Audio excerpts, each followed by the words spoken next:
Should you buy a condo or a house? Are condos even a good investment? How do you decide? What are the pros and cons of each? In this video, I'm going to cover exactly that and help you figure out which one makes the most sense for you. Hi, I'm Allesen Cann. I'm a realtor here in San Diego, California. I love helping home buyers through the home buying process and making sure they really understand exactly what they're going through to make sure they have the best experience possible. Before we get into things, if you end up finding any value in this video at all, I would really appreciate if you'd give it a thumbs up. Also, if you like what I'm covering in here, please subscribe. I put out new videos just about every week. I try. And I would love to hear if you have any specific topics you would like me to cover. Just comment below. All right, let's get going. First off, let's start by defining what is a condo, because I think a lot of people don't know exactly what that is. So a condo, everyone thinks about is like an apartment, right? It looks like an apartment. It's in a big building with lots of other units, and it looks like an apartment. But the reality is that condominium is actually a style of ownership. It has nothing to do with the style of the home. That being said, the vast majority of condominium ownership is in the style of like an apartment. So, but you can have a house that is owned condominium style. Basically what condominium means is that you are one unit in a big grouping of units, and usually it means you only own what's inside of the four walls of your home. Sometimes if it's a townhouse, you may also own the exterior and be responsible for that and some small yard maintenance. If it's a single family home, you're likely responsible for all of it, but you're part of a bigger HOA that maintains more of the grounds.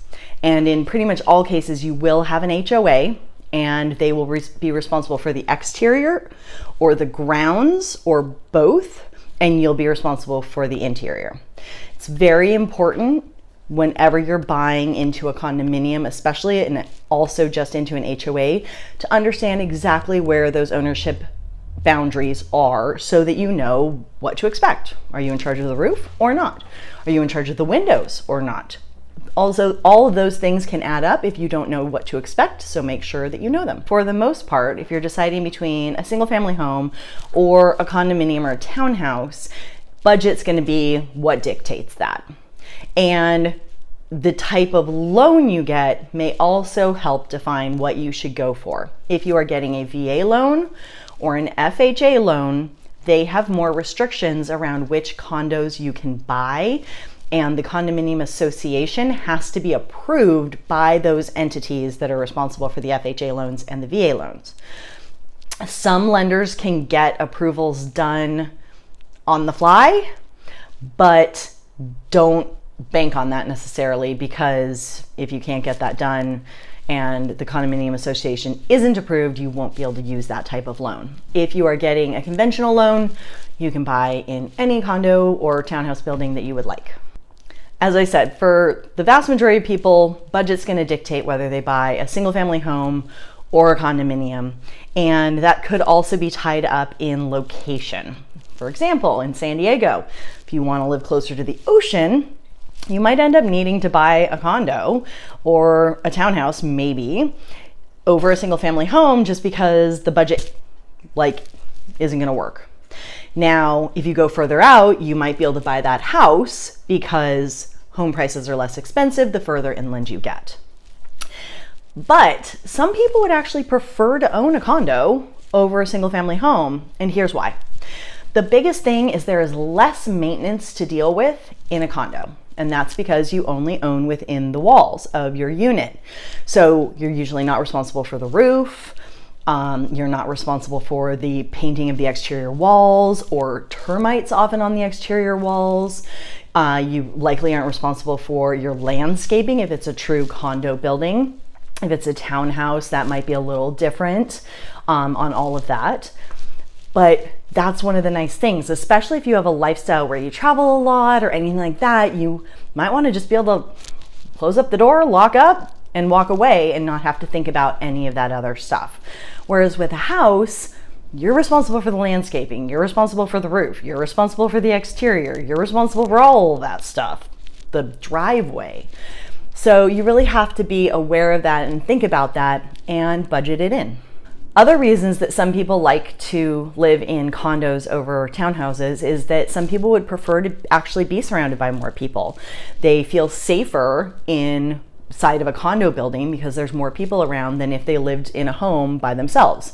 I know this for a fact because I have felt that way before. Obviously, they are less expensive, as we've already touched on, and you might be able to get amenities in a condo building that you can't have at your house. So like a pool. Not everyone can afford to have a pool or has enough land to have a pool, but your building, your complex may have a pool. Mine has two. Now, the drawbacks of condos, of course, the most obvious is the HOA. I think most people don't want to deal with HOAs. They can limit the types of things you can do, especially if you live in an HOA in houses. You definitely have less control over what you would have if you lived in a house that's outside of an HOA. And those dues can go up. And while you're a member of the HOA and you can vote on things, you may not have a ton of control over when they go up or how much they go up. The other thing is special assessments. So this is when something comes up that the HOA did not budget for, and now they need to charge all of the homeowners in the community a certain amount to pay for whatever that repair is. So for example, I've seen retaining walls that need to be reinforced or changed out, and the whole community needed to pay for that because it hadn't been budgeted for. Now, that being said, similar things can happen to you in a house as well.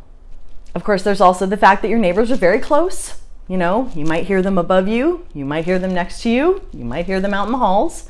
So it's harder to escape them, and you will likely have less quiet in a condo than in a single family home. There are a few other potential drawbacks for condos. A big one can be your furry critters. So if you have animals, they may not be allowed. If you have a large dog, there may be a weight restriction. If you've got 4 dogs, there is likely a restriction on how many animals you can have in the home. If you have fish, they're probably not going to be allowed unless it's a smaller tank.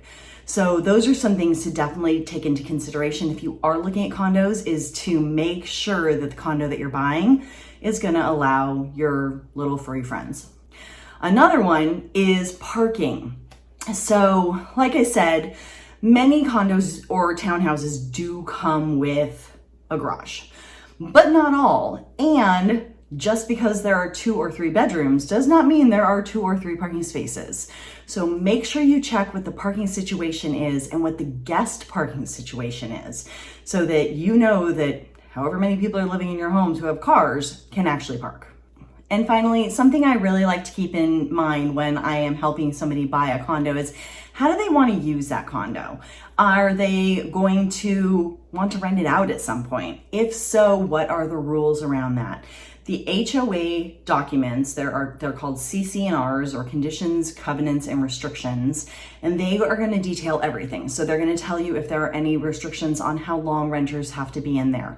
Oftentimes it has to be a full year. Sometimes it has to be at least 6 months. Most are at least 30 days though, so don't think you're necessarily going to be able to like Airbnb the place. Now let's talk about houses. Single family houses are great because you can kind of do whatever you want with them. There are zoning restrictions and things like that that you have to take into account. You can't necessarily build whatever you want on the property or up to the property line. You may have setbacks or whatever those rules are, but in a lot of ways you can do whatever the heck you want to it. Of course, also with a home, single family home, you will get more space. I mean, for the most part, houses are going to be bigger than a condo or even a townhouse, although sometimes not. But for the most part, you're getting more space and definitely more yard. If a yard is important to you, you're probably going to lean more toward a single family house than a condo or a townhouse. Now, the drawbacks of a single family home are all the maintenance falls on you. And then, of course, houses are just in general more expensive. In fact, here in San Diego, they are a lot more expensive, and that can be the biggest downside to a house over a condo. As home values have risen, one of the questions I've been getting over and over again is, are condos even a good investment? Like, if I can only afford a condo, should I buy one? The answer is yes. So I actually looked at the data. I looked at single family homes, condos, and townhouses. And in the last 5 years, home values have risen about 62% across all of them. So across the board, home values went up about the same in all 3 categories. So don't be afraid to buy them. I actually think that in fact, condos and townhouses can be a really great investment, especially in times like now where homes have gotten so expensive. A lot of people can no longer afford a single family house. So the demand at the lower end of the price ranges, which is condos and townhouses, has gone up because that's what people can afford. So thanks so much for watching. Don't forget to subscribe, give this a like if you actually got some value from it, and check out my next video.